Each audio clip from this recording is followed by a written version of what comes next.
नमस्कार दोस्तों, JBS academy में आपका हार्दिक स्वागत करता हूं। आज जो हम पढ़ेंगे क्लास 12 की फिजिक्स रो का फर्स्ट पार्ट आपका रहेगा। फर्स्ट पार्ट में हम पहले चैप्टर आपको पढ़ा चुके हैं, पूरा थ्योरी, पूरा डेरिवेशन, हर चीजों को हम करा चुके हैं। ठीक है, आज हम दूसरे चैप्टर पे चर्चा करेंगे जो आपका electric flux and Gauss theorem होता है, जिसको वैद्युत फ्लक्स तथा गॉस का प्रमेय के नाम से इसको जाना जाता है। ठीक है, तो यहाँ पर हम दूसरे चैप्टरों को देखते उठाते हैं। यहाँ पर सबसे पहले यहाँ पर देखेंगे कि वैद्युत फ्लक्स क्या होता है, गॉस का प्रमेय क्या होता है।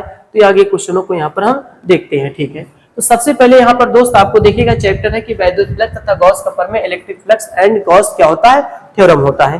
तो सबसे पहले इसमें हम सबसे पहले एक चीज यहाँ पर एक चीज ध्यान रखेंगे कि यहाँ पर आपको देखना है कि क्षेत्रफल सदिश, आपको जो पढ़ना है वो क्षेत्रफल सदिश के बारे में पढ़ना है। देखिए, वास्तव में आपको तो बताया कि जो क्षेत्रफल होता है वो एक अदिश राशि होता है, उसमें सिर्फ परिमाण होता है बस। ठीक है, तो क्षेत्रफल एक अदिश राशि होता है, उसमें सिर्फ परिमाण होता है।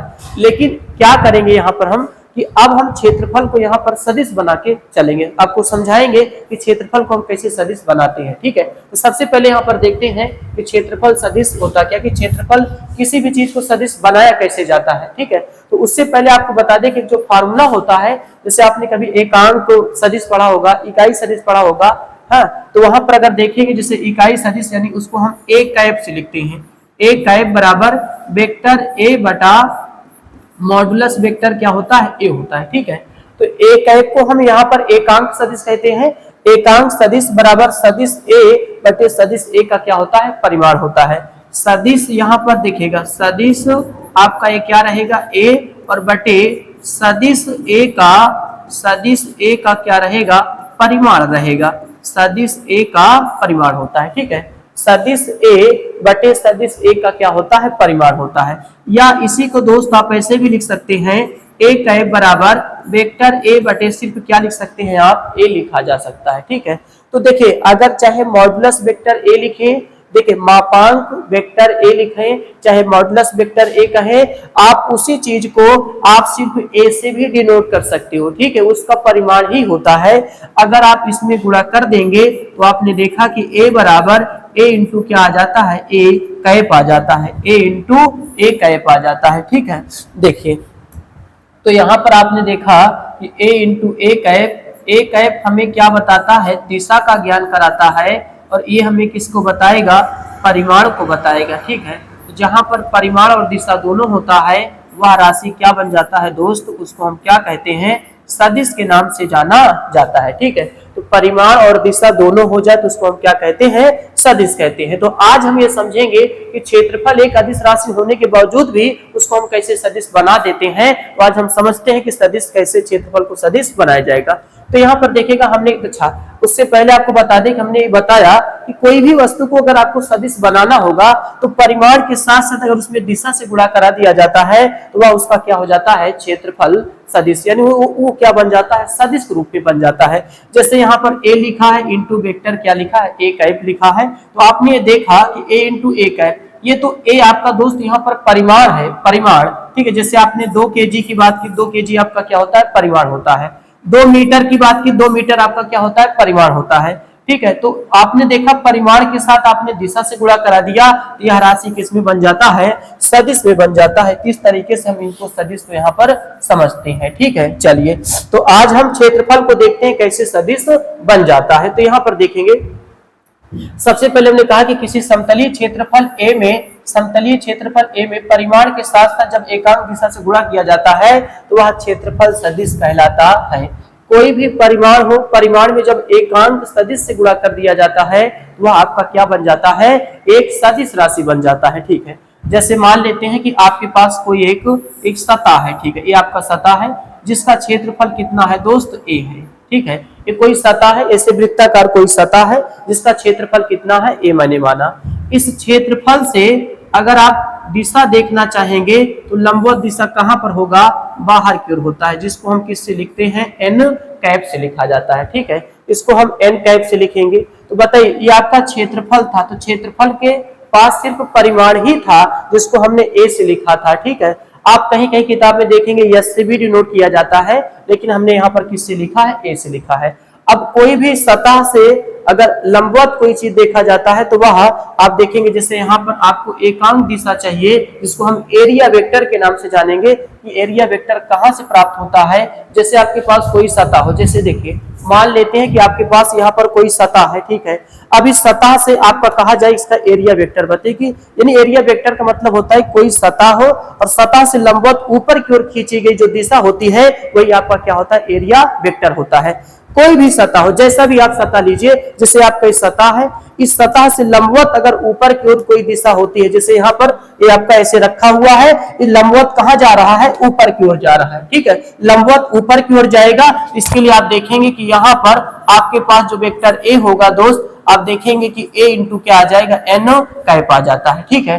तो हमने यहाँ पर ये देखा कि पहले ये क्षेत्रफल था, इस क्षेत्रफल को हमने क्या माना, इसका परिमाण क्या है, a है। उसके बाद आपने देखा कि इससे लंबवत एक दिशा हम कहाँ ले रहे हैं, ऊपर की ओर ले रहे हैं, जिसको हम किससे लिखते हैं, n कैप से। तो यही क्षेत्रफल a में जब हम n कैप से गुणा कर देते हैं तो बताइए ये परिमाण आपका है और परिमाण, और ये आपका क्या है, दिशा है। तो परिमाण के साथ साथ जब दिशा का मल्टीप्लाई कर दिया जाता है तो वह राशि क्या बन जाता है, सदिश बन जाता है दोस्त, ठीक है। तो इसलिए हमने क्षेत्रफल को आपको क्या बना दिया, एक सदिश बना दिया। तो पहले आप कोई क्षेत्रफल लीजिएगा, उस क्षेत्रफल के लंबवत बाहर की ओर खींची गई जो दिशा होती है वही एरिया वेक्टर को बताता है। कोई भी सतह, जैसे आपके सामने सतह है, ठीक है, लंबवत बाहर की ओर खींची गई दिशा ये आपकी है, ठीक है, ये आपकी लंबवत बाहर की ओर दिशा खींची गई है, तो ये आपको क्या बताएगा, इसका एरिया वेक्टर बताता है। जैसे इस सतह की मैं बात करता हूं तो इस सतह का बताइएगा लंबवत दिशा कहाँ होगा, ये आपकी ओर होगा, ठीक है। लंबवत दिशा ये आपकी ओर होगा तो इधर एरिया वेक्टर कहाँ होगा, ठीक है। जिधर लंबवत बाहर की ओर खींची गई जो दिशा होती है वही एरिया वेक्टर को बताता है। अगर बाहर की ओर खींची गई दिशा इधर है तो एरिया वेक्टर भी इधर होगा। अब जैसे यहाँ पर देखिए इस सतह का अगर देखा जाए, इस सतह का लंबवत बाहर की ओर खींची गई दिशा यही तो होगा, ठीक है, क्योंकि सतह से हमेशा दूर होना चाहिए, सतह से दूर होना चाहिए। ये इसकी सतह है, सतह से दूर आपकी दिशा होगी, उधर एरिया वेक्टर भी आपका होगा। ये आपका कोई पृष्ठीय क्षेत्रफल सतह है, इसका देखिएगा लंबवत खींची की दिशा कहाँ है, इधर की ओर है, तो आपका एरिया वेक्टर भी कहाँ होगा, इधर होगा। अगर इस सतह की मैं बात करता हूं तो ये सतह का बताइए लंबवत दिशा कहाँ आएगा, हमारी मुख की तरफ आएगा, इसका एरिया भी वेक्टर कहाँ आएगा, हमारी तरफ आता है। अगर इस नीचे वाले भाग की बात करता हूं तो नीचे वाले भाग का लंबवत दिशा कहाँ होगा, नीचे की ओर होगा, तो इसका एरिया वेक्टर भी कहाँ आएगा, नीचे आएगा। इसका मतलब है कोई भी सतह हो उससे अगर दिशा आप देखना चाहते तो लंबवत हमेशा बाहर की ओर होता है, और दिशा के कारण ही दोस्त हम एरिया वेक्टर को क्या करते हैं, पता करते हैं, ठीक है। जिधर लंबवत बाहर की ओर कोई दिशा हो जाता है वही आपका क्या होता है, एरिया वेक्टर होता है, ठीक है। तो आपको लिए बताए कि ये वाला अगर सतह है तो एरिया लंबवत दिशा कहाँ है, बाहर की ओर, तो एरिया वेक्टर भी बाहर होगा। इसके लिए आपकी तरफ आ जाएगा एरिया वेक्टर, इसके लिए हमारी तरफ एरिया वेक्टर, इनके लिए इधर एरिया वेक्टर, इनके लिए इधर एरिया वेक्टर। यानी आपको पता है ना कि क्षेत्रफल था तो क्षेत्रफल एक परिमाण था लेकिन कोई दिशा इसमें नहीं था। हमने लंबवत बाहर की ओर एक एकांक दिशा खींचा, बाहर की ओर खींची गई एकांक दिशा, ये एन कैप से बताता है। अरे यही एन कैप तो दिशा बता दिया, और यही दिशा से जब परिमाण में गुणा कर देते हैं तो वह राशि क्या बन जाता है, सदिश बन जाता है, ठीक है। चलिए तो उसके बाद आप देखेंगे यहाँ पर कि हमें दोस्त यहाँ पर वेक्टर ए बराबर ए इंटू क्या निकल के आता है, एन कैप निकल के आएगा, ठीक है। तो आप देख सकते हैं कि परिमाण में जब आपने एकांक दिशा से गुणा कर दिया तो राशि क्या बन जाता है, सदिश। तो ए को यहाँ पर आप क्या बताएंगे, तो आप कहेंगे कि ए को हम क्या बोलते हैं, परिमाण कहते हैं, और एन को क्या बताएंगे, बाहर की ओर खींचे गए एकांक दिशा, एकांक क्या बताएगा, दिशा को बताएगा। बाहर की ओर खींचे गए एकांक दिशा, ये आपको कौन बताता है, एन कैप बताता है। तो दोस्त यहाँ पर हमने देखा कि कोई एक क्षेत्रफल होता है, और क्षेत्रफल तो सबसे पहले एक अदिश राशि होती है, लेकिन एक अदिश राशि को भी अगर सदिश बनाना होता है तो उसमें आप एकांक अगर दिशा से गुणा कर देते हैं तो वह राशि क्या बन जाती है, सदिश बन जाती है, ठीक है। तो इसी को हम क्या कहते हैं, एरिया वेक्टर के नाम से इसको जाना जाता है। ये बड़ा इंपॉर्टेंट है क्योंकि अब एरिया वेक्टर जो होगा, क्योंकि हमने बताया सतह से लंबवत हमेशा कहाँ होगा, बाहर की ओर होगा एरिया वेक्टर, क्षेत्रफल सदिश उसी को कहा जाएगा। तो ये चीज आपका बड़ा इंपॉर्टेंट है, आगे जितना भी डेरिवेशन होगा बिना एरिया वेक्टर के नहीं हो सकता, एरिया वेक्टर वहां पे पता रहेगा तभी आप उसका डेरिवेशन कर पाएंगे, ठीक है। चलिए आगे देखेंगे। आगे यहाँ पर क्या है कि समतलीय कोण क्या होता है, समतलीय कोण क्या होता है जिसको प्लेन एंगल के नाम से जाना जाता है। तो वृत्त के चाप द्वारा केंद्र पर एक कोण अंकित होता है उसे समतलीय कोण कहते हैं। इसे आप किससे लिखेंगे? थीटा से लिखा जाता है। जैसे देखिए मान लेते हैं कोई आपका एक क्या है? वृत्त है, ठीक है, ये आपका क्या है? वृत्त है। अब वृत्त का एक छोटा सा हिस्सा हम काट ले दोस्त, तो उसी को हम क्या कहते हैं? चाप कहते हैं। ये वृत्त का छोटा सा हिस्सा अगर हम काट लेते हैं तो ये क्या कहलाता है? चाप कहलाता है, ठीक है। इसके द्वारा केंद्र पर जितना कोण आंतरित होता है, देखिएगा नाम हमने ओ दिया और इसी पे कोण हमने क्या बताया? थीटा। इसकी त्रिज्या क्या है? आर, और इसकी लंबाई कितनी होती है? एल होती है, ठीक है। तो इस तरीके से आपने यहाँ पर देखा, अगर इस चीज को यहाँ से मिटा दिया जाए, देखिए ये आपका इस तरीके से यहाँ पर ये हो जाएगा, ठीक है। तो यहाँ पर देखिए तो ये आपका जो रहेगा, देखिएगा ये आपका, तो यहाँ पर तो ये देखिएगा ये आपका एक तरह के का है, आपका एक चाप है, ठीक है, ये चाप है। चाप की लंबाई को हमने स्मॉल एल माना है और उसके बाद यहाँ पर जो कोण बना है वो क्या बना है? थीटा बना है। और इसकी त्रिज्या, क्योंकि सेंटर होता है, इसकी त्रिज्या क्या है? परिधि को मिलाने वाली रेखा त्रिज्या कहलाती है, तो इसको किससे लिखा? स्मॉल आर से लिखा। तो इसीलिए आपको बताया जा रहा है कि समतलीय कोण क्या होता है। तो देखिएगा वृत्त के चाप द्वारा केंद्र पर जितना कोण आंतरित होता है उसी को हम क्या कहते हैं? समतलीय कोण कहा जाता है। ये देखिए वृत्त का एक चाप है, इसके द्वारा जो केंद्र पर कोण आंतरित होता है उसको क्या कहते हैं? समतलीय कोण कहा जाता है। किससे लिखा जाता है? तो आपका जवाब होगा थीटा से लिखा जाता है। अब हम जानते हैं दोस्त कि कोण बराबर आपके पास क्या होता है? चाप बटे त्रिज्या होता है। कोण बराबर चाप बटे त्रिज्या होता है। कोण को थीटा से लिखेंगे, चाप को एल से लिखेंगे, बटे क्या हो जाएगा? आर हो जाता है, ठीक है। और इसका मात्रक क्या होता है? रेडियन होता है। इसका मात्रक को देखिए, कोण का मात्रक क्या होता है? रेडियन, और रेडियन को आर ए डी से व्यक्त किया जाता है, ठीक है। तो यहाँ पर हमने देखा कि एक चाप के द्वारा केंद्र पर जो कोण आंतरित होता है उसको हम क्या कहते हैं? समतलीय कोण कहा जाता है। और इसको किससे लिखा जाता है? थीटा से। इसका मात्रक क्या होता है? रेडियन होता है इसका मात्रक, और रेडियन को किससे लिखा जाता है? आर ए डी से लिखा जाता है। तो कोण बराबर चाप बटे त्रिज्या, कोण थीटा था, चाप की लंबाई एल थी और त्रिज्या कितना था? आर, तो थीटा बराबर एल बाई कितना आया? आर आया, ठीक है। अब इसी को अगर निम्न कैटेगरी में अगर आप लिखना चाहते हैं तो इस अवस्था में हम इसको लिख सकते हैं कि डेल्टा थीटा बराबर डेल्टा एल बटे क्या हो सकता है? आर भी हो सकता है, ठीक है। अगर इसको डिफरेंस या अवकलन के फॉर्म में लिखना चाहते हैं तो डेल्टा थीटा बराबर डेल्टा एल बटे कितना होगा? आर होगा, ठीक है। अच्छा, यहाँ पर एक चीज ध्यान देना कि डेल्टा थीटा बराबर डेल्टा एल बटे कितना होगा? आर होगा। ये डेल्टा थीटा आप रहने दें। अगर देखिए सॉरी, यहाँ पर आप देखिए इसको, अगर आप यहाँ पर देखिएगा इसको अगर अवकलन के फॉर्म में लिखना है तो आप डेल्टा थीटा डेल्टा एल बटे आप आर लिख सकते हो। आपने देखा कि थीटा है, ये एल लंबाई है। लंबाई का मतलब दोस्त अगर आप इसको पूरा इस तरीके से आप कर देते हैं तो क्या बन जाता है? पूरा वृत्त बन जाता है। और पूरे वृत्त की जो परिधि होती है, ध्यान दीजिएगा, वृत्त की आपकी जो परिधि होती है वो परिधि कितना होता है? 2 पाई आर होता है। तो बताइए कि चक्कर काटने में पूरी लंबाई होगी, वह लंबाई किसके बराबर होता है? 2 पाई आर के बराबर होता है, ठीक है। एक वृत्त के रास्ते पर ठहरना वही आपकी क्या कहलाती है? वृत्त की परिधि या परिमाप कहलाता है। उसको हम यहाँ किससे लिखेंगे? उसका फार्मूला 2 पाई आर होता है। अगर यहाँ एल के स्थान पे हम 2 पाई आर और बटे आर कर दें तो आर से आर कैंसिल, थीटा बराबर कितना आएगा? 2 पाई रेडियन आता है। 2 पाई रेडियन का मतलब दोस्त कितना होता है? 360 अंश, क्योंकि पाई की वैल्यू कितना होता है? तो आपका जवाब होगा पाई की वैल्यू 180। 180 का 2 से गुणा कर देंगे तो कितना आ जाता है? 360 अंश निकल के आ जाता है, ठीक है। तो इस तरीके से हमने यहाँ पर देखा कि समतलीय कोण आपका क्या होता है। तो वृत्त के चाप के द्वारा जितना केंद्र पर कोण आंतरित होता है उसको हम क्या कहते हैं? समतलीय कोण कहा जाता है। और किससे लिखा जाता है? थीटा से। और इसका मात्रक क्या होता है? रेडियन होता है, ठीक है। चलिए आगे देखेंगे। इसके बाद समतलीय कोण के बाद आपका आ जाता है घन कोण। घन कोण को एक नाम से और जानते हैं जिसको हम ठोस कोण भी कहते हैं दोस्त, ठीक है। घन कोण को क्या कहा जाता है? ठोस कोण भी कहा जाता है, जिसको हम सॉलिड एंगल के नाम से जानते हैं। अभी देखिएगा ये क्या होता है, जैसे कोई आप यहाँ पर एक कोई आप गोला ले लेते हैं, ठीक है। जैसे कोई आपने गोला लिया, देखिए वृत्त और गोला में अंतर होता है। गोला का 3D में होता है जिसमें लंबाई चौड़ाई ऊंचाई तीनों पाया जाता है, और 2D में वृत्त के अंतर्गत आता है जिसमें लंबाई सिर्फ क्या होता है? चौड़ाई, उसमें कोई ऊंचाई नहीं होता। तो वृत्त और गोला में यही फर्क होता है कि वह वृत्त आप 2D में देखिए, वृत्त को आप 2D के अंतर्गत रखेंगे और गोला को आप किसके अंतर्गत रखेंगे? गोला को आप 3D के अंतर्गत रखेंगे। तो वृत्त आपका क्या हो जाएगा 2D और गोला आपका क्या हो जाता है 3D हो जाता है। ठीक है, मतलब इसमें लंबाई चौड़ाई ऊंचाई तीनों होता है, इसमें सिर्फ लंबाई और क्या होता है चौड़ाई होता है। ठीक है, अब जैसे मान लेते हैं कहता है गोलीय पृष्ठ के क्षेत्रफल के द्वारा, अब देखिए सबसे पहले क्या करना है कि अब इसमें देखिए एक बात समझने वाला है। ठीक है, सबसे पहले यहाँ पर हम क्या करते हैं कि इस गोले में छोटा सा भाग कहीं पर हम पकड़ते हैं, चाहे जहां पर आप भाग पकड़ लीजिए छोटा सा भाग, और उसके द्वारा केंद्र पर जितना कोण आंतरित होता है, मान लेते देखिएगा, सॉरी यहाँ पर देखिए आप इसको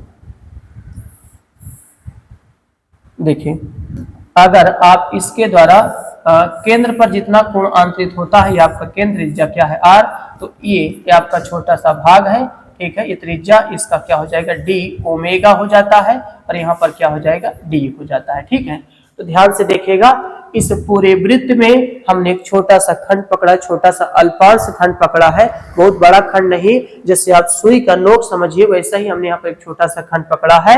एक छोटा सा खंड लिया, क्योंकि देखिए अभी हम क्या करते हैं कि दो समाकलन का अर्थ यही होता है कि जैसे अगर पूरे गोले का एरिया आपको निकालना होता है, तो आप छोटे से भाग का पहले निकाल लीजिए, छोटे से भाग का निकाल के उसका समाकलन कर दीजिएगा, तो आपको पूरे गोले का एरिया पता चल जाता है। तो जब भी समाकलन का अगर प्रयोग करना है फिजिक्स में, तो आप पहले छोटे से एरिया को निकालिए, छोटे से एरिया को निकाल के उसी का समाकलन कर देंगे तो पूरे का पता चल जाता है। देखिए मान लेते हैं पूरे गोले का क्षेत्रफल कितना था, a था, तो अब छोटा सा भाग लिया तो उसका क्षेत्रफल कितना आएगा, d आएगा, और उसके द्वारा केंद्र पर जो कोण आंतरित होता है उसको हम क्या कहेंगे, d ओमेगा कहा जाता है। ठीक है, और इसको त्रिज्या कितनी है, इसकी स्मॉल r है। देखिए क्या कहता है कि गोले के पृष्ठ के क्षेत्रफल के द्वारा केंद्र पर जितना कोण आंतरित होता है उसी को क्या कहते हैं, घन कोण कहा जाता है।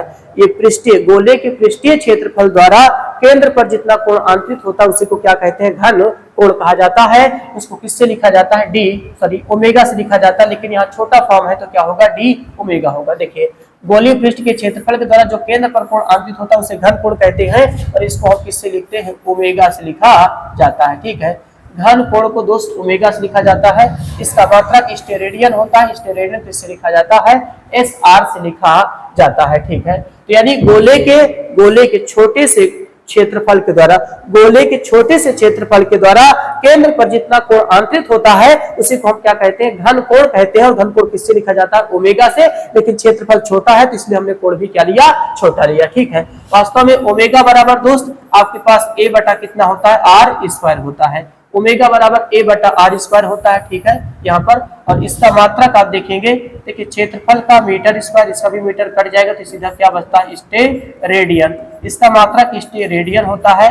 स्टेरेडियन किससे लिखा जाता है, एस आर से लिखा जाता है। तो ओमेगा जिसको हम घन कोण कहेंगे, तो देखिएगा घन कोण को किससे लिखा जाएगा, तो आपका जवाब किससे लिखा जाएगा, ओमेगा से लिखा जाता है। तो जहां पर घन कोण की बात करें आप उसको किससे लिखें, ओमेगा से। ओमेगा बराबर a बटा आर स्क्वायर होता है, जिसको हम क्या कहते हैं, स्टेरेडियन। स्टेरेडियन किससे लिखा जाता है, एस आर से लिखा जाता है। यही को अगर हम अवकलन के रूप में लिखना चाहेंगे तो अवकलन के रूप में आप देखेंगे डी ओमेगा बराबर डी ए बटे कितना निकल के आएगा, आर स्क्वायर निकल के आता है। तो यहाँ भी आपका ये निकल के बाहर चला जाएगा। तो डी ओमेगा बराबर डी ए बटा कितना आएगा, आर स्क्वायर आता है। ठीक है, चलिए उसके बाद अगर इसी चीज का हम समाकलन करना चाहें तो कुछ चीजें हमें वहां पर मिलेंगी, जरा देखते हैं समाकलन करके। यहाँ पर आपका लिखना पड़ेगा कि दोनों तरफ समाकलन करने पर, दोनों तरफ समाकलन करने पर, ठीक है, आप समाकलन करेंगे तो इंटीग्रेशन डी ओमेगा बराबर इंटीग्रेशन डी ए बटा कितना आएगा, आर स्क्वायर आएगा। और आपको बता दे दोस्त कि इंटीग्रेशन में अगर 1 dx है तो इसका समाकलन कितना आता है, x आता है। ठीक है, 1 dx है तो x आएगा। 1 d थीटा अगर लिखा है तो इसका भी समाकलन कितना आएगा, थीटा। यानी जिसके सापेक्ष करेंगे, अगर 1 है तो उसका हमेशा वही चीज आता है जिसके सापेक्ष किया जाता है। अगर d ओमेगा तो इसका कितना आ जाएगा, ओमेगा आ जाएगा। और यहाँ से 1 बटा आर स्क्वायर बाहर कर देंगे, इंटीग्रेशन कितना बचा, डी बचा। ठीक है, आगे देखते हैं तो ओमेगा बराबर आप देखते हैं कि 1 बटा आर स्क्वायर इंटू ये डी ए का कितना निकल के आएगा, ए निकल के आएगा। और जहां आपको बता दे दोस्तों, जहां ए गोले का क्षेत्रफल है, गोले का पृष्ठीय क्षेत्रफल है, जहां ए गोले का क्या है, पृष्ठीय क्षेत्रफल होता है। ठीक है, तो आपको बताएं ओमेगा बराबर 1 बटा आर स्क्वायर और गोले का क्षेत्रफल का सूत्र होता है 4 पाई आर स्क्वायर। ठीक है, तो यहाँ से आप देख सकते हैं आर स्क्वायर कैंसिल, तो ओमेगा बराबर कितना निकल के आता है, 4 पाई निकल के आता है। ठीक है, तो ओमेगा बराबर 4 पाई, और अगर अंश में लिखना चाहे तो 720 अंश होता है, क्योंकि पाई का मान कितना होता है, पाई का मान स्टेरेडियन हमने लिखा यहाँ पर, और पाई का मान 180, 180 को आप 4 से मल्टीप्लाई करेंगे तो देखेंगे 18 चौक 72, 720 अंश निकल के आता है। ठीक है, तो आपसे पूछा जाए कि अगर पूरे गोले के द्वारा केंद्र पर कितना घनकोण बनता है, तो आपका जवाब होगा दोस्त 720 अंश होता है। अगर रेडियन के फॉर्म में पूछा जाता है तो आपका जवाब क्या होगा, 4 पाई होता है। और घनकोण को किससे लिखा जाता है, ओमेगा से। ओमेगा बराबर a बटा आर स्क्वायर होता है। अवकलन के रूप में क्या होना चाहिए, डी ओमेगा बराबर डी ए बटा आर स्क्वायर होना चाहिए। और एक छोटे से क्षेत्रफल के द्वारा केंद्र पर जितना कोण अर्पित होता है उसी को क्या कहते हैं, घन कोण के नाम से जाना जाता है। ठीक है, तो आपका घन कोण हो जाता है। उसके बाद देखिएगा कि एक स्टेरेडियन की परिभाषा बनाना चाहे तो कैसे बनाना चाहे, तो यहाँ पर देखिएगा सबसे पहले जैसे आपको पता है कि डी ओमेगा बराबर डी ए बटा क्या होता है, आर स्क्वायर होता है। ठीक है, तो देखिए जैसे आपको डी ओमेगा बराबर 1 स्टेरेडियन लाना है, आप सोचिए अगर डी ओमेगा का मान 1 लाना है तो अगर अंश बटे हर बराबर हो जाए तो डी ओमेगा का मान 1 आ जाएगा दोस्त। ठीक है, लेकिन कब, जब डी ए आर स्क्वायर के बराबर होगा तब। इसलिए कहा गया एक स्टेरेडियन वह घनकोण होता है जब किसी गोले का पृष्ठीय क्षेत्रफल उसके त्रिज्या के वर्ग के क्या हो जाता है, बराबर हो जाए, वर्ग के बराबर हो जाता है। ठीक है, तो आप देखेंगे यदि अगर डीए जो होता है आर स्क्वायर के बराबर हो जाए, मैंने बोला कि अगर ये दोनों एक कब आएगा, जब सेम चीज रहेगा तब आएगा, यानी गोले का पृष्ठीय क्षेत्रफल त्रिज्या के वर्ग के क्या हो जाए, बराबर हो जाए। तो आप ये देखेंगे कि डी ओमेगा बराबर दोस्त डी ए बटे और आर स्क्वायर के स्थान पे आप डी ए रखेंगे, डी ए से डी ए कट जाएगा, तो डी ओमेगा बराबर क्या आएगा, 1 स्टेरेडियन निकल के आएगा। तो 1 स्टेरेडियन की परिभाषा आपसे पूछा जाए तो बताइएगा 1 स्टेरेडियन वह घनकोण होता है, 1 स्टेरेडियन वह घनकोण होता है कि किसी गोले का पृष्ठीय क्षेत्रफल उसके त्रिज्या के वर्ग के क्या हो जाए, बराबर हो जाए।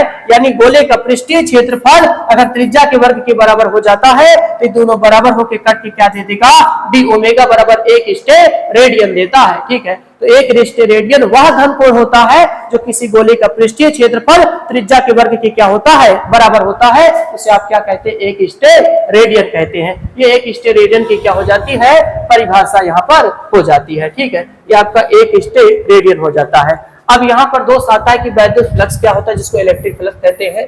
तो इलेक्ट्रिक फ्लक्स को समझने के लिए सबसे पहले कोई पृष्ठ लिया जाता है। जैसे यहाँ पर हम अगर कोई पृष्ठ अगर लेना चाहे, या आपके कोई पृष्ठ हमने यहाँ पे लिया, ठीक है, और ये समझते हैं कि इस पृष्ठ पर देखिए पृष्ठ इस तरीके से आपका रखा हुआ है, ऐसे ये आपका पृष्ठ है, और पृष्ठ से मान लेते हैं ऐसे रखा है, पृष्ठ से बहुत सारी बल रेखाएं इधर प्रवेश करेंगे, उधर कहाँ निकलती है, बाहर की ओर निकलती है। ठीक है, तो यहाँ पर आप देखेंगे ये बल रेखाएं, देखेंगे ये बल रेखाएं निकल के बाहर की ओर जा रही हैं, बल रेखाएं निकल के बाहर की ओर जा रही हैं। ये सारी बल रेखाएं निकल के कहाँ जा रही हैं, बाहर की ओर जा रही हैं। अब देखिए सारी बल रेखाएं नहीं, कुछ बल रेखाएं हैं जो टकरा के वापस लौट जा रही हैं, कुछ बल रेखाएं जो अंदर से बाहर आ जा रही हैं, और कुछ बल रेखाएं होती हैं जो निकल के कहाँ चली जाती हैं, बाहर चली जाती हैं। ठीक है, तो ध्यान दीजिएगा इस काल्पनिक पृष्ठ से जितनी बल रेखाएं निकल के बाहर की ओर चली जाती हैं उसी को हम वैद्युत फ्लक्स में कहते हैं। अगर जैसे मान लेते कोई बल रेखा है जो टकरा के लौट जाएगा, ऐसे टकरा के लौट जाएगा ऐसे, तो इनको दोस्त काल्पनिक संख्या नहीं वैद्युत फ्लक्स में गिनती नहीं की जाती। तो वैद्युत फ्लक्स में गिनती उन्हीं की जाती है, ध्यान दीजिएगा, वैद्युत फ्लक्स में गिनती उन्हीं की आप करेंगे, ध्यान देना, वैद्युत फ्लक्स में गिनती उन्हीं की आप करेंगे जो पृष्ठ से पूरी तरीके से क्या हो जाए, पार हो जाए। जो पृष्ठ से पूरी तरीके से अगर बल रेखाएं पार हो जाती है उसी को हम क्या कहते हैं, वैद्युत फ्लक्स कहा जाता है। अब जैसे आपसे कहा जाए कि बताइए यहाँ पर बल रेखाओं की संख्या कितनी है, तो आप कहेंगे 1 2 3 4 और कितना 5 है, 5 बल रेखाएं बाहर निकल रही हैं। तो जितनी बल रेखाएं निकली इनको वैद्युत फ्लक्स कहा जाएगा। अगर जो नहीं निकलती, अगर पृष्ठ से किसी कारण से टकरा के नहीं निकलती, उनको वैद्युत फ्लक्स में गिनती नहीं की जाती। तो वैद्युत फ्लक्स में गिनती उन्हीं को की जाती है जैसे कोई आपका ये है और इनसे बल रेखा यूं चाहे से बाहर निकल जाए, ऐसे टकराएगा, टकरा के बाहर निकला, टकरा के बाहर, कोई टकरा के वापस लौट जाए तो इनको वैद्युत फ्लक्स में इनकी गिनती नहीं की जाती। ठीक है, गिनती उन्हीं की जाती है जो वैद्युत इस काल्पनिक पृष्ठ से, या आपकी काल्पनिक पृष्ठ से क्या हो, या आपकी कैसी पृष्ठ होती है, काल्पनिक पृष्ठ होती है। इसको हम क्या कहेंगे, काल्पनिक पृष्ठ के नाम से जाना जाता है। इसको हमने कल्पना किया कि है, और इससे बल रेखा इधर से निकल के, बाएं से निकल के कहां जा रही है, दाईं तरफ जा रही है। ठीक है। तो हमने लिखा कि वैद्युत क्षेत्र में स्थित काल्पनिक पृष्ठ जितनी बल रेखाएं गुजरती है उनकी संख्या को हम क्या कहते हैं, विद्युत फ्लक्स कहते हैं। इसे किससे लिखा जाता है, फाई ई से, और यह एक ऐसी राशि होता है, एक अदिश राशि होता है। ठीक है, तो आपको बताया यहाँ पर देखिएगा, ये आपका देखिएगा कोई एरिया है, ये आपका एरिया है, और ये आपका क्या है, विद्युत क्षेत्र होता है। तो आपको पता है कि एरिया को भी भाई विद्युत क्षेत्र भी एक सदिश राशि होती है, और एरिया को भी हम क्या बना चुके हैं, सदिश राशि बना चुके हैं। तो मान लेते हैं कि कोई काल्पनिक पृष्ठ है, काल्पनिक पृष्ठ जिसका एरिया क्या है, कैपिटल ए है, इसका कैपिटल ए है, और जितनी बल रेखाएं निकल के जाती है ना, इन्हीं को हम क्या कहते हैं, वैद्युत क्षेत्र के नाम से जाना जाता है। ये सारी बल रेखाएं जो आपको संकेत में दिखा रही है, आपका क्या होता है, वैद्युत क्षेत्र होता है। ठीक है, तो अगर फ्लक्स आपको चाहिए दोस्त, तो फाई ई बराबर वेक्टर ई डॉट क्या होता है, वेक्टर ए होना चाहिए। ठीक है, ये ध्यान दीजिएगा।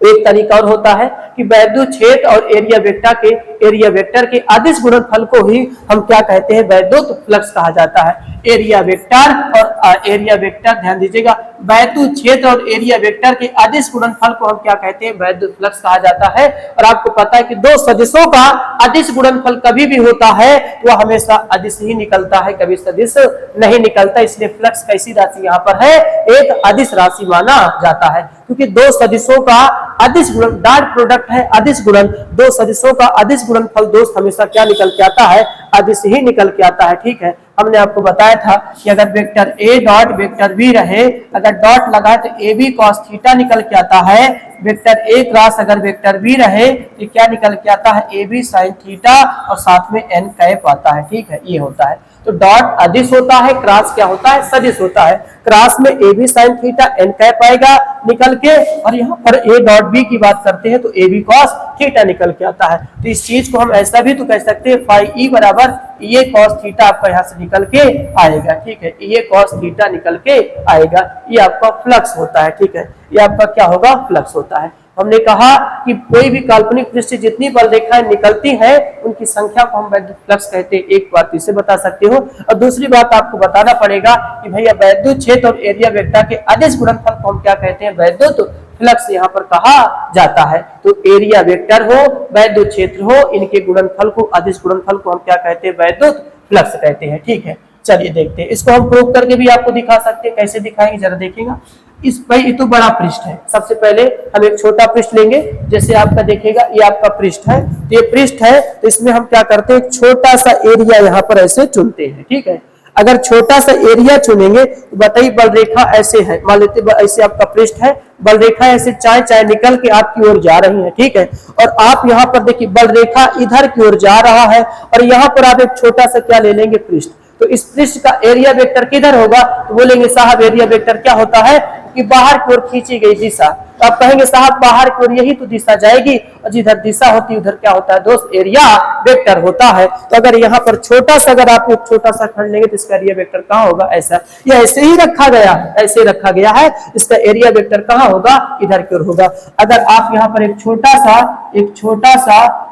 सा क्षेत्र लेंगे जिसको हम डीए कहेंगे, इसका एरिया वेक्टर कहाँ होगा, तो आप कहेंगे बाहर की ओर, और विद्युत क्षेत्र भी कहाँ होगा, तो कहेंगे बाहर की ओर होगा। तो बताइए बल रेखा देखिए, आप इसे देखिए, ये ऐसे करके रखा हुआ है, बल रेखा इधर से प्रवेश करके बाहर क्यों निकले तो बल रेखा बाहर जाती है। बल रेखा ही तो विद्युत क्षेत्र को बताता है, बल रेखाओं की संख्या ही विद्युत क्षेत्र बताता है, ये विद्युत क्षेत्र को दर्शाता है। ठीक है, विद्युत क्षेत्र इधर है, और बताइए एक छोटा सा क्षेत्रफल लिए हैं, तो इसका एरिया वेक्टर लंबवत कहाँ होगा, इधर बाहर की ओर होगा, तो एरिया वेक्टर बाहर, दोनों एक दिशा में है, तो इनके बीच थीटा बराबर कितने अंश का कोण बनता है, 0 अंश का कोण बनता है। क्योंकि दोस्त एरिया वेक्टर भी उधर है, विद्युत क्षेत्र भी उधर है, इनके बीच कोण कितना होगा, थीटा बराबर 0 अंश होता है। ठीक है, चलिए अब आपको पता है ना कि अगर हमें बड़ा फ्लक्स प्राप्त करना है तो ई और ए का गुणा करते तो बड़ा फ्लक्स मिलता है। अगर आपको पता है छोटा सा एरिया है तो आप छोटा सा विद्युत क्षेत्र से जब गुणा करेंगे तो छोटा फ्लक्स भी आपको पता चलेगा। डी फाई ई बराबर आपने देखा वेक्टर ई डॉट वेक्टर क्या होता है, डी होता है। ठीक है, आपको पता है कि इस विद्युत क्षेत्र और एरिया वेक्टर का जब मल्टीप्लाई किया जाता है तो क्या मिल जाता है, वैद्युत फ्लक्स मिल जाता है। तो डी फाई ई बराबर आपने देखा कि ई डी, देखिए अगर वेक्टर ए डॉट बी हो तो क्या निकल के आता है दोस्त, आप कहेंगे ए बी कॉस थीटा। अगर ई डॉट, देखिए इसको ए माने इसको क्या माने बी, हमारे पास क्या निकल के आएगा, E D A cos theta निकल के आएगा, सॉरी ईडीए कॉस थीटा निकल के आएगा। तो यहाँ पर आपने कॉस थीटा निकाला, लेकिन आपको ये पता होना चाहिए कि यहाँ पर ईडीए तो ठीक है, लेकिन थीटा की वैल्यू कॉस कितना है दोस्त, 0 अंश है। आपने देखा कि यहाँ पर कॉस की वैल्यू कितना है, 0 अंश होगा, ठीक है। चलिए, और cos 0 का मान कितना होता है, तो आपका जवाब होगा cos 0 का मान 1 होता है। cos 90 का मान कितना होता है, 0। sin 90 की बात की जाए तो 1 होता है, और sin 0 की बात की जाए तो क्या होता है, सॉरी sin 0 की वैल्यू क्या होता है, 0 होता है, ठीक है।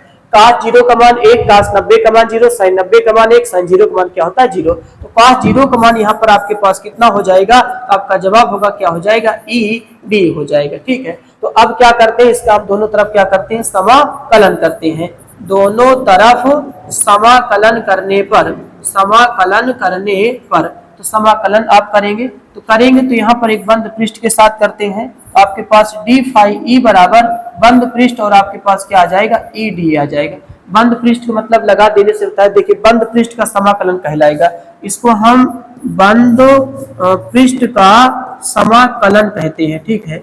बंद पृष्ठ का क्या होगा, समाकलन कहलाता है। ये आपका बंद पृष्ठ का क्या रहेगा, समाकलन रहेगा, ठीक। चलिए, तो अब आपको पता है कि डी फाई ई का समाकलन कितना आएगा, तो आप कहेंगे फाई ई आएगा।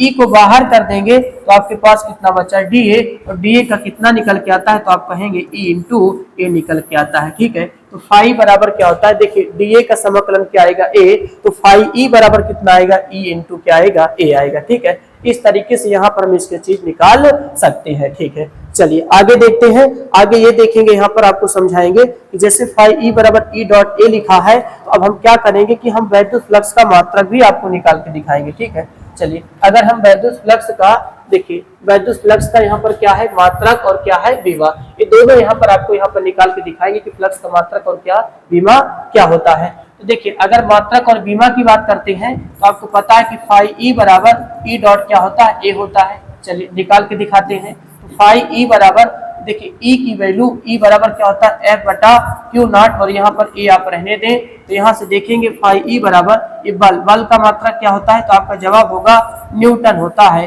और बटे आवेश का मात्रक क्या होता है, कूलाम होता है, कूलाम, और क्षेत्रफल का मात्रक क्या होता है, मीटर स्क्वायर।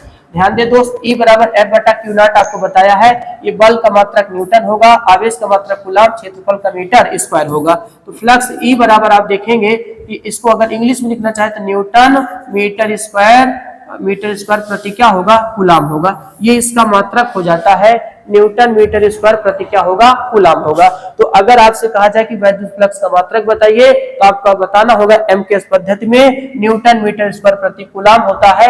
आप इस तरीके से पहले आप फार्मूला लगाएंगे, ई के स्थान पे एफ बटा क्यू नॉट रखेंगे तभी हो पाएगा। समझने के लिए एरिया रहने दिया। बल का मात्रक न्यूटन, आवेश का मात्रक कूलाम, मीटर स्क्वायर होगा, तो न्यूटन मीटर स्क्वायर प्रति क्या होता है, कूलाम, ठीक है। एक फार्मूला और आप निकाल सकते हैं, कैसे, देखिए फाई ई बराबर E इंटू ए लिखा है, और E के स्थान पे V बटे क्या होता है, D होता है, ठीक है, इंटू क्या हो जाएगा, A। अब V का मतलब क्या होता है, विभवांतर, इसका मात्रक क्या होता है, वोल्ट, और बीच की दूरी है, इसका मात्रक क्या होता है, मीटर, और गुणे मीटर स्क्वायर होता है, मीटर से मीटर कैंसिल, तो आपके पास वोल्ट इंटू क्या निकल के आएगा दोस्त, मीटर आएगा। तो वैद्युत फ्लक्स का एक मात्रक और आपको बता दिया, वोल्ट इंटू क्या होता है, मीटर होता है, क्योंकि आपको पता है E बराबर V बटे L होता है, विभवांतर बटे दोनों बिंदुओं के बीच की दूरी, V बटा D, V वोल्टेज, विभवांतर है वोल्ट में, बीच की दूरी मीटर, मीटर स्क्वायर, इससे कट जाएगा तो वोल्ट इंटू क्या निकल के आएगा, मीटर निकल के आता है। तो इस तरीके से आप इनके मात्रकों को निकाल सकते हैं, ठीक है। मात्रक के साथ साथ दोस्त आप इनकी विमा भी निकाल सकते हैं। विमा कैसे निकालेंगे जरा देखते हैं, ठीक है। तो अगर इनकी बीमा निकालने की डायमेंशंस की बात आती है कि वैद्युत फ्लक्स की बीमा निकाला जाए, तो देखिए पहले तो न्यूटन है, न्यूटन बल का मात्रक होता है, बल की बीमा क्या होता है, mlt घात -2 होता है, ठीक है। छोटा मोटा तो भाई साहब आपको याद होना चाहिए। और ये बल का mlt -2 होता है, आवेश है, आवेश का क्या होता है, a इंटू टी होना चाहिए, और ये क्षेत्रफल है तो क्या होगा, मीटर, ये L स्क्वायर होना चाहिए, ठीक है। तो यहाँ से आपने देखा कि फाई ई बराबर देखिएगा ml क्यूब टी घात -2 लगा रहने दें, और यहाँ पर a घात -1 टी घात -1 लगा देंगे। तो फाई ई बराबर m देखिएगा, इन देखिए m आपके पास देखिए यम आपका, इसको रहने दें, देखिए देखिए आप देखिए ये आपके पास m रहेगा और l क्यूब रहेगा और a घात -1 रहेगा, -2 और -1 मिलकर 2 t घात -3 आता है। तो इसकी फ्लक्स की क्या हो जाती है, बीमा हो जाती है। ठीक है, तो पहले बल का, फिर आवेश का, फिर मीटर का रखा। ठीक है, L², उसके बाद बीमा यहाँ पर ये निकल जाता है। ये वैद्युत फ्लक्स की क्या होती है, बीमा। बड़ा इंपॉर्टेंट है वैद्युत फ्लक्स की बीमा और इसका मात्रा, क्योंकि जो इसे जानते इसे नहीं जानते। कभी कभी आप सब में बहुत ये पूछ लेता है कि वैद्युत फ्लक्स का एक अन्य मात्रक बताइए। वोल्ट इंटू मीटर होता है और 1 न्यूटन मीटर प्रति कूलाम होता है और ml³ A इनवर्स t घात माइनस कितना होता है, 3 होता है। ठीक है, चलिए एक विशेष स्थितियां हैं। विशेष स्थिति आपका लास्ट टॉपिक आपका रहेगा, स्पेशल कंडीशंस क्या होते हैं। विशेष स्थितियों में ध्यान समझिएगा। कहता है यदि समतल पृष्ठ और वैद्युत क्षेत्र एक दूसरे के क्या हो, समांतर हो, तो यहाँ पर दोस्त थीटा बराबर कितना प्रयोग किया जाएगा, 90। आपको समझाते हैं, देखिए। जैसे मान लेते हैं कि आपका समतल पृष्ठ है। ठीक है, ये समतल पृष्ठ है। समतल पृष्ठ में क्या करते हैं कि एक पेन हम खोल लेते हैं। देखिए अगर आप यहाँ पर ये देखना चाहें, देखिए ये आपका एक समतल पृष्ठ है। ठीक है, समतल पृष्ठ है और समतल पृष्ठ, देखिए आपसे कहा कि समतल पृष्ठ और वैद्युत क्षेत्र एक दूसरे के क्या हो, समांतर। वैद्युत क्षेत्र का मतलब होता है बल रेखाएं। ठीक है, वैद्युत क्षेत्र का मतलब बल रेखाएं। तो देखिए ये समतल पृष्ठ और समतल पृष्ठ, और मान लेते हैं कि हमारा रिमोट जो है, ठीक है, ये हमारी बल रेखा है। रिमोट हमारी क्या है, बल रेखा। ये एक दूसरे के क्या है, समांतर है। चलिए ये देखिए ये पृष्ठ है, ध्यान देना, ये आपका समतल पृष्ठ है और ये आपका रिमोट क्या है, बल रेखा। ये एक दूसरे के क्या है, समांतर है। अब यहाँ पर आपसे देखिएगा क्वेश्चन क्या कहता है। क्वेश्चन आपसे कहता है कि समतल पृष्ठ और वैद्युत क्षेत्र एक दूसरे के क्या हो, समांतर। तो आप कहेंगे समांतर के लिए साफ थीटा बराबर 0 लगाया जाता है और यहाँ पर आप थीटा बराबर क्या लिखिए, 90। तो हाँ 90 लिखा जाता है। दोस्त आपको सबसे पहले ये बता दें कि वैद्युत फ्लक्स फाई ई बराबर दोस्त EA cos थीटा होता है और थीटा जो निर्भर करता है विद्युत क्षेत्र और एरिया पे निर्भर करता है। विद्युत क्षेत्र और एरिया पे निर्भर करता है। ठीक है, विद्युत क्षेत्र हो और क्या हो, एरिया वेक्टर पे होना चाहिए, ना कि समतल पृष्ठ पे। समतल पृष्ठ पे निर्भर नहीं करता। थीटा अगर निर्भर करता है तो आपका विद्युत क्षेत्र और एरिया वेक्टर पे। तो आपको थीटा रखना है किसके बीच, देखने, आपको विद्युत क्षेत्र और एरिया वेक्टर के बीच में। तो ये समतल पृष्ठ, सवाल ने जो कहा समतल पृष्ठ और उस पर क्या है, बल रेखा एक दूसरे के समांतर। रिमोट हमारा बल रेखा और ये समतल पृष्ठ एक दूसरे के समांतर है। अब बताइए, आपसे कहा जाए समतल पृष्ठ का एरिया वेक्टर बताइए, तो आप कहेंगे लंबवत कहाँ होता है, ऊपर की ओर होता है। बताइए इसका एरिया वेक्टर, हमारा ये जो आपका मार्कर है ये क्या है, इसका एरिया वेक्टर है। एरिया वेक्टर कहाँ होगा, ऊपर की ओर होगा। अब जरा देखिएगा, ये एरिया वेक्टर जिसको ए कहा जा रहा है और बल रेखा जिसको विद्युत क्षेत्र कहा जा रहा है, पृष्ठ से कोई मतलब नहीं है भाई साहब। पृष्ठ से कोई मतलब नहीं है तो सोचे गलत हो जाए, पृष्ठ से कोई मतलब नहीं। अब आप देखिए, भले सवाल में कहा कि बल रेखा और पृष्ठ एक दूसरे के समांतर हो, लेकिन जो थीटा रखना है वो क्या है, वो आपका एरिया वेक्टर और बल रेखा पर निर्भर करता है। तो ये बल रेखा है और ये एरिया वेक्टर, बताइए इनके बीच कितना कोण बन रहा है, तो आप कहेंगे 90 बन रहा है। इसलिए यहाँ पर समांतर कहे तो थीटा बराबर 90 रखेंगे और फाई ई बराबर EA और cos कितना 90 और cos 90 की वैल्यू क्या होता है, 0 होता है। तो यहाँ पर फ्लक्स का मान क्या होगा, 0 होता है। कोई फ्लक्स यहाँ पर नहीं होता। ठीक है, चलिए एक दूसरी कंडीशन क्या है। दूसरा कंडीशन यहाँ पर क्या है कि यदि समतल पृष्ठ विद्युत क्षेत्र E एक दूसरे की क्या हो, अभिलंबवत हो। चलिए अब ध्यान से देखिएगा, अब यहाँ पर आपसे क्या कहा है, समतल पृष्ठ आपकी बल रेखा, आपकी ध्यान दीजिएगा, ध्यान दीजिएगा, आपकी समतल पृष्ठ और ये बल रेखा एक दूसरे के क्या है, अभिलंबवत हैं। तो आपको ये बल रेखा को भी अभिलंबवत रखना पड़ेगा। अब ये अभिलंबवत हो गया, ठीक है, तो लेकिन आपका जो एरिया वेक्टर होगा वो कहाँ होगा, बाहर। देखिए अगर जैसे यहाँ पर हम बात करें, देखिए जैसे यहाँ पर देखिए आपका ये समतल पृष्ठ है और ये आपका क्या है, समतल पृष्ठ हो गया, ठीक है, और ये विद्युत क्षेत्र है, ये आपका विद्युत क्या है, क्षेत्र है, ये विद्युत क्षेत्र है। तो बताना इसका जो देखेगा, लेकिन आपसे कहा जाए इस पृष्ठ का एरिया वेक्टर बताइए, तो आप कहेंगे साहब बाहर की ओर जाएगा, बाहर की ओर जाएगा। अब बताइए ये हमारा जो ये रखा हुआ है तो ये आपका विद्युत क्षेत्र बताता और ये एरिया वेक्टर। अब एरिया वेक्टर और इसके बारे में देखिए कोण कितना बढ़ रहा है, तो आप कहेंगे एक दूसरे के समांतर है, तो थीटा बराबर कितना होगा, 0 होगा। ठीक है, तो यहाँ पर इसलिए थीटा बराबर कितना लिया जाता है, अभिलंबवत कह रहा है तो थीटा बराबर कितना लेंगे, 0। तो यहाँ से फाई ई बराबर EA cos कितना आएगा, 0, cos 0 की वैल्यू दोस्त कितना होता है, तो आप कहेंगे 1 होता है। तो यहाँ से phi e बराबर कितना निकल के आएगा, a निकल के आएगा। तो ये फ्लक्स का मान यहाँ पर a निकलेगा, अधिकतम फ्लक्स निकलेगा, क्योंकि cos 0 की वैल्यू रखा है, तो यहाँ पर क्या निकलेगा, अधिकतम फ्लक्स।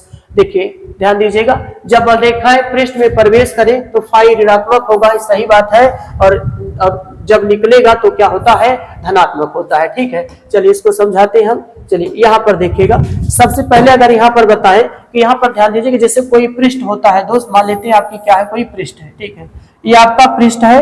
अगर इस पृष्ठ में अगर आप यहाँ पर देखें तो पृष्ठ में आपसे कहा जा रहा है कि आपकी ये पृष्ठ है, ये पृष्ठ, ठीक है, और पृष्ठ में कहा जा रहा है कि अगर बल रेखा, मान लेते हैं कि ये कोई बल रेखा है, ऐसे निकल रहा है, ये बल रेखा प्रवेश करेगा, तो कहता है कि बल रेखा जब प्रवेश करेगा तो फ्लक्स का मान क्या होता है, ऋणात्मक होता है, और जब निकलता है तो फ्लक्स का मान क्या होता है, धनात्मक। यानी प्रवेश कर रहा है तो यहाँ जो फ्लक्स फाई ई का मान होगा दोस्त वो ऋणात्मक होगा, और जब यहाँ से निकल के बाहर जाएगा तो क्या होगा, धनात्मक होता है। तो जब प्रवेश करेगा तो ऋणात्मक, जब निकल के जाएगा तो क्या होता है, धनात्मक निकल के आता है। ठीक है, चलिए आज आपको समझाते हैं कि ऐसा क्या वजह है कि कोई अगर अंदर प्रवेश कर रहा है तो ऋणात्मक होता है, और बाहर निकलता है तो क्या होता है, धनात्मक होता है। इसको हम आपको समझाते हैं। चलिए देखिएगा, सबसे पहले देखिएगा कि बल रेखा अंदर की ओर जा रहा है। अगर मान लेते हैं कोई सतह यहाँ पर ले ले, छोटा सा सतह ले ले, ये कोई छोटा सा सतह है।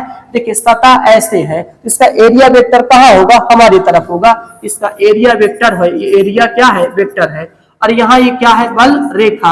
अब बताइए, बल रेखा इधर, एरिया वेक्टर इधर, इनके बीच थीटा बराबर कितना होगा, 180 अंश होगा। अब यहाँ पर देखिए, बल रेखा इधर ही तो जा रहा है, और यहाँ पर अगर एक छोटा सा पृष्ठ ले लेते हैं, मान लेते हैं D1 है, और ये छोटा सा पृष्ठ ले लेते हैं, तो इसका एरिया वेक्टर भी क्या होगा दोस्तों, बाहर की ओर होगा। तो बताइए यहाँ पर थीटा बराबर कितना बनेगा, 0, क्योंकि बल रेखा भी बाहर, देखिए ऐसे पृष्ठ है, तो ऐसे पृष्ठ है तो बल रेखा बाहर जा रहा है, तो बल रेखा बाहर, तो थीटा बराबर कितना होगा, देखिए बल रेखा भी बाहर और साथ साथ में इसका एरिया वेक्टर भी कहाँ होगा, बाहर की ओर होगा। तो इन दोनों के बीच में बताइए कोण कितना बना, तो आप कहेंगे साहब कितना बना, 0 अंश बनता है। ठीक है, चलिए फ्लक्स का मान यहाँ भी निकाल लेते हैं। अगर फाई ई का मान निकालते हैं तो ई डॉट डी ए और क्या होता है, कॉस थीटा होता है। ठीक है, लगा दिया, तो फ्लक्स फाई ई बराबर ई डी ए, और यहाँ पर कॉस कितना आता है, 180, और कॉस 180 का जो मान होता है वो कितना निकल के आता है, -1 निकल के आता है। कॉस 180 का मान कितना आएगा, -1 आएगा। तो फ्लक्स की वैल्यू जो निकलेगा माइनस क्या निकलेगा, DA, जो कि आपका क्या है, ऋणात्मक है। अगर यहाँ पर दोस्त हम फ्लक्स का मान निकाले तो EDA कॉस कितना होगा, 0, और आपको पता है कि कॉस 0 की वैल्यू कितना होता है, तो आपका जवाब होगा 1 होता है। तो फाई EA कितना निकल के आएगा, EDA निकल के आता है। EDA जो कि धनात्मक है और जो कि ये क्या है, ऋणात्मक है। तो ये वजह होता है कि दोस्त अगर किसी भी पृष्ठ में बल रेखाएं प्रवेश करती हैं तो ऋणात्मक होता है, क्योंकि उसका एरिया वेक्टर और विद्युत क्षेत्र एक दूसरे के विपरीत होते हैं। विद्युत क्षेत्र अंदर, बल रेखा अंदर, तो विद्युत क्षेत्र भी अंदर, लेकिन एरिया वेक्टर तो ऐसे है ना, इसका एरिया वेक्टर कहाँ होगा, बाहर की ओर, और यहाँ पर एरिया वेक्टर विद्युत क्षेत्र क्या होगा, दोनों बाहर की ओर होगा। तो यहाँ पर थीटा बराबर 0 और यहाँ पर थीटा बराबर 180, ये ऋणात्मक और क्या आया, धनात्मक आया। ठीक है, तो इस तरीके से हमने देखा कि बल रेखा प्रवेश करता है तो ऋणात्मक, और निकलता है तो क्या होगा, धनात्मक होता है। ठीक है, तो दोस्त ये हमने आपको यहाँ पर सबसे पहले क्षेत्रफल सदिश के बाद फिर हमने आपको देखा कि क्षेत्रफल सदिश क्या होता है, किसी भी राशि को कैसे सदिश बनाया जाता है, ये आपको हमने समझाया। साथ में समतलीय कोण आपको समझाया, फिर देखिएगा उसके बाद ठोस कोण जिसको घन कोण कहा जाता है वो भी समझाया। उसके बाद वैद्युत फ्लक्स का पूरा हमने चीजों को यहाँ पर आपको समझाया। ठीक है, तो दोस्त क्लास आज यहीं तक रखते हैं। ठीक है, फिर मिलते हैं हम अगली क्लास में। जय हिंद, जय भारत।